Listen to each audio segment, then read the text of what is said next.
Dia juga melakukan upaya-upaya untuk pengurangan sampah tidak ke TPA. Jogja jadi persoalan dengan TPA-nya, Piungan. Nah, saya kira yang pelaku-pelaku usaha refleksi dari kami, misalnya satu, harus ada roadmap peta jalan untuk pengurangan. Walaupun sampah yang paling banyak domestik misalnya di Aqua Klaten, 60%-nya dari sampah harian itu daun-daun, karena 30% lebih itu tutupan hijau. Itu ya udah, kita buat kompos gitu, kompos jangan beli keluar. Satu itu. Kemudian yang kedua, bagaimana kita juga melakukan edukasi. Tadi yang disampaikan ya Pak, dari IPI kita setuju. Di beberapa tempat di Tangerang Selatan kita juga bermitra dengan IPI untuk RBU gitu. Mudah-mudahan nanti yang di Klaten bisa terhubung. Nah, Pak Sri itu salah satu bank sampah pertama yang kami hasilkan di Klaten. Pak Sriono. Nah, Karanglo ini bank sampah yang kita mandirikan, sekarang sudah menginspirasi banyak bank sampah. Pentahelix. Dan ini dilakukan sebagai aksi kolektif. Kita nanti bisa mengejawantakan apa itu aksi kolektifnya. Lalu yang kedua, dilakukan secara integrasi. Ada banyak instrumen hukum. Penegakannya dilakukan enggak? Teman-teman Yusri itu melakukan dari beberapa pembuangan bangkai dan seterusnya, tapi instrumen hukumnya jalan nggak, efek jerahnya jalan nggak. Ini penting, walaupun di komisi ini bicaranya dalam konteks upaya pengurangan sampah di sinergisitas Pentahelix. Kenapa kita pilih dari sumbernya? Ini yang penting, bagaimana sampahku menjadi tanggung jawabku, itu menjadi mindset di anak-anak sekolah. Teman-teman tadi bermain ular tangga pagi hari sama Pak Sekda. Kalau dilihat itu upaya-upaya bermain tapi untuk mengedukasi. Sampah itu kami ada program namanya OTS, Omas Yang Sehat. Salah satu program dari OTS itu adalah cek galau. Galau ini maksudnya cek gula darah, kolesterol, asam urat. Jadi ini kan rutin kita buat, kita gabung dengan komunitas lansia seperti itu. Tapi ketika kita wujudkan program cek galau ini tadi dengan membayar sampah ya. Jadi bayar sticknya itu kan pakai sampah gitu. Nah, yang terjadi lansia-lansia ini malah mulungin sampah. Nah, ini jadi yang seperti ini. Jadi persepsi yang kami sampaikan itu maksud tujuannya itu setiap bulan mereka ngumpulin sampah sehingga mau jenis sampah apa aja, akhirnya kok jadi pemulung sampah begitu. Yang tadinya bank sampah harusnya jadi bank sampah, malah menjadi tempat pembuangan sampah. Gitu. Karena apa? Karena mungkin mereka bingung cara untuk dari ibu-ibu ini mendapatkan sampahnya sendiri. Padahal sebenarnya kalau saya teliti sendiri ya, macam saya sendiri di rumah tangga, konsumsi sampah itu sebenarnya sedikit. Tapi kalau ditumpuk-tumpuk itu yang membuat banyak. Jadi setiap harinya itu persentasenya sedikit sebenarnya. Nah, ketika sedikit ini langsung diolah, gitu, mau tadi istilahnya dijemur, sampah plastik ini ditumpuk, ini nggak akan menjadi sebuah gunungan sampah seperti itu. Karena ibu-ibu ini kebanyakan akhirnya dibakar, bukan dipilih, gitu. Karena saya ngelihat dari istri saya sendiri, gitu ya, ngelihat ya yang sampah-sampah anorganik sebenarnya kalau kita kumpul, kita langsung masukkan dalam sebuah wadah, ini akan terjadi sama seperti tadi kenapa saya cerita seperti ini. Lansia tadi yang kita minta sebulan itu berharap bisa mengumpulkan sampah 5 kilo saja itu tidak bisa, karena mereka malah memulung sampah di tempat-tempat yang lain. Nah, karena saya di sini dari kesempatan sini mau mengajak, sebenarnya kalau dari teman-teman akademisi, teman-teman pemerintah ini kan sudah benar nih regulasinya, sudah benar, sudah ada regulasinya. Hanya saja belum ada contoh. Nah, ini tadi belum ada contoh dari pemerintahnya. Gitu. Jadi misalnya Kades membuat perdes tentang sampah. Nah, kira-kira kalau di depan rumah Kades mesti ada tong sampah yang mesti sampahnya bersih, ini kan lucu. Dan ini terbukti masih banyak, apalagi di kalen-kalennya. Nah, makanya saya bilang ketika membuat regulasi kebetulan harus ada contoh. Wah, Kenapa Meguro Medan? Baik, yang menarik ini ya, cek gula darah, naik tensi, baik apa ya apapun namanya mau galau, tapi kan intinya tapi bayarnya pakai sampah. Ya idenya aja yang menurut saya out of the box dan itu menarik, bagus lah. Tapi tadi ternyata begitu dilaksanakan problem yang muncul di luar perkiraannya Mas Widodo, bahwa ternyata mereka tidak mengelola sampahnya sendiri, bahkan malah nyari sampah untuk mengumpulkan supaya bisa membayar. Ada yang lain? Saya Lili dari Lembaga Lingkungan Hidup dan Penanggulangan Bencana, pimpinan wilayah Aisyah Jawa Tengah. Gedungnya kantor saya di depan Rumani. Jadi ini sharing saja Pak, semuanya. Ini kami di tahun 2020 ya, yang sebelumnya kita di tahun 2019 itu punya program yaitu pungut sampah. Gerakannya tahun 2020 pada saat itu adalah Hari Lingkungan Hidup. Ya, itu kita brandkan, kita launchingkan yaitu Gerakan Muhammadiyah Peduli Sampah. Kenapa kita Muhammadiyah padahal saya Aisyah? Saya perempuan tapi menggunakan kata Muhammadiyah karena kita ini adalah obor, One Muhammadiyah One Respon. Jadi kita menggunakan Gerakan Muhammadiyah Peduli Sampah. Dan lomba video pendek 3R. Nah, ini masih berjalan, nanti insya Allah tanggal 26 itu kita akan umumkan juaranya.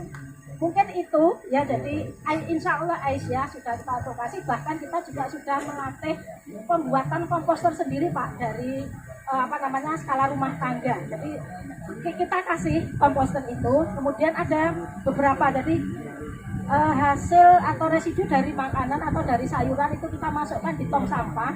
Tong sampah itu nanti akan menjadi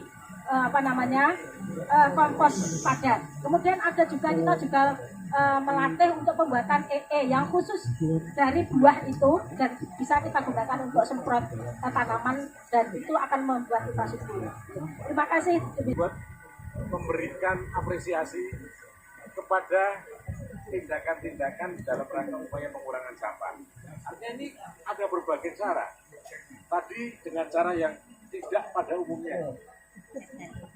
Cek sejarah, bayar pakai sampah.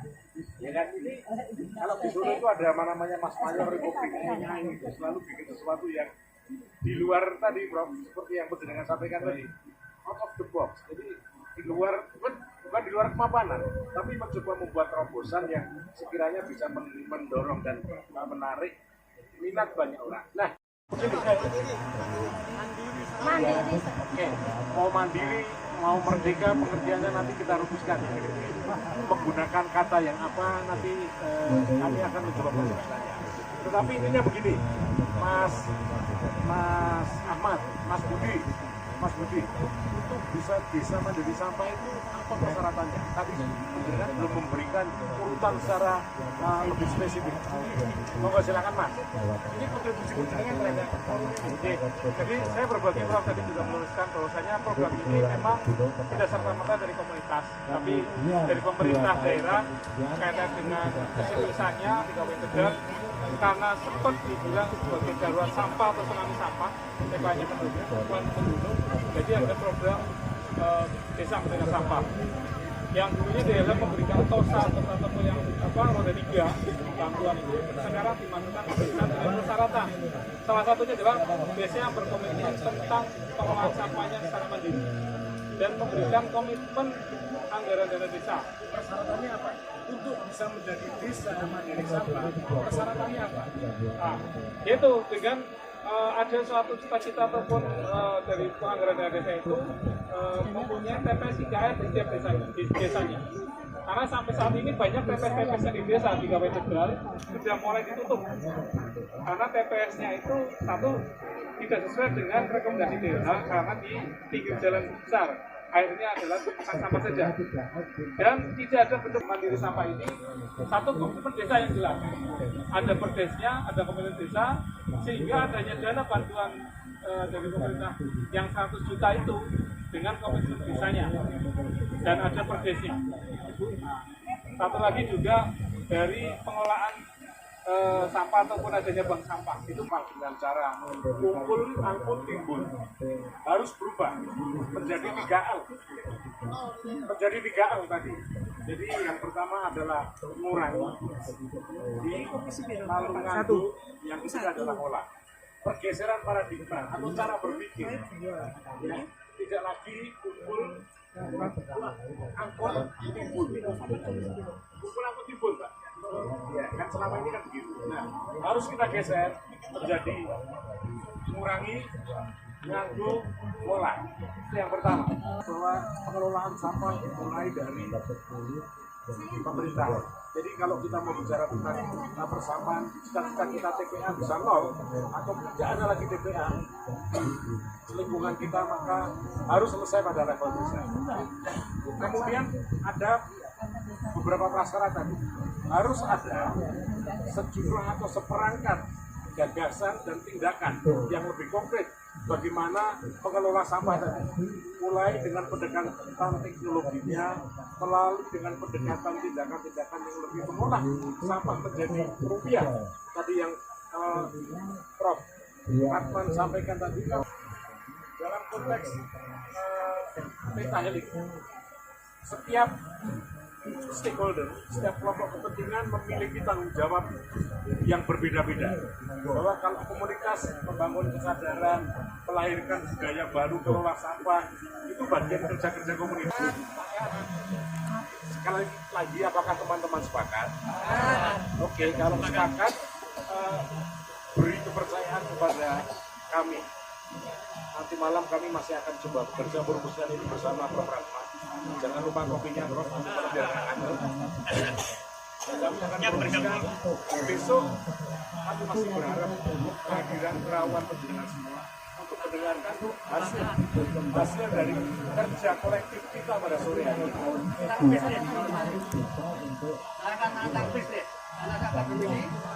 Saya akan menyelenggarakan sekolah sampah berbasis jejaring.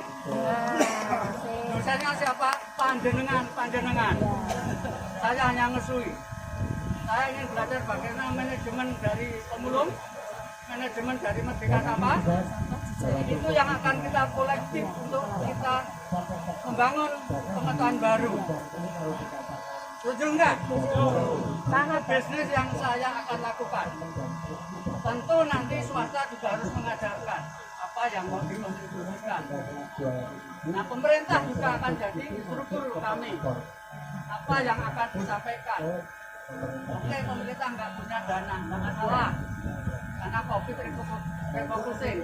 Tapi pemerintah fasilitasi kebijakan sudah cukup.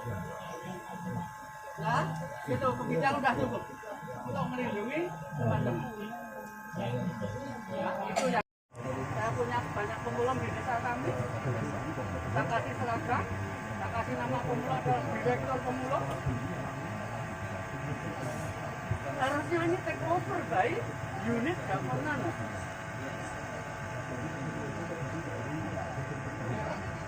Harusnya pemerintah mengambil inisiatif dari komunitas yang sudah berdaya.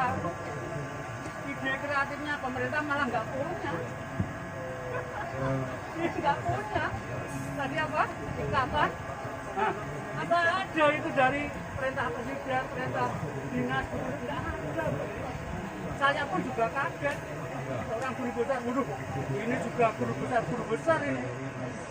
Kenapa? Punya pemikiran besar. Yang kita orang tidak tahu. Pemerintah tinggal kasih modal sedikit, kasih perdes, ya tak? Ya tak? Kasih fasilitas. Betul ya? Dititipkan di KUR-nya, KUR kebersihan atau KUR apalah, KUR lingkungan.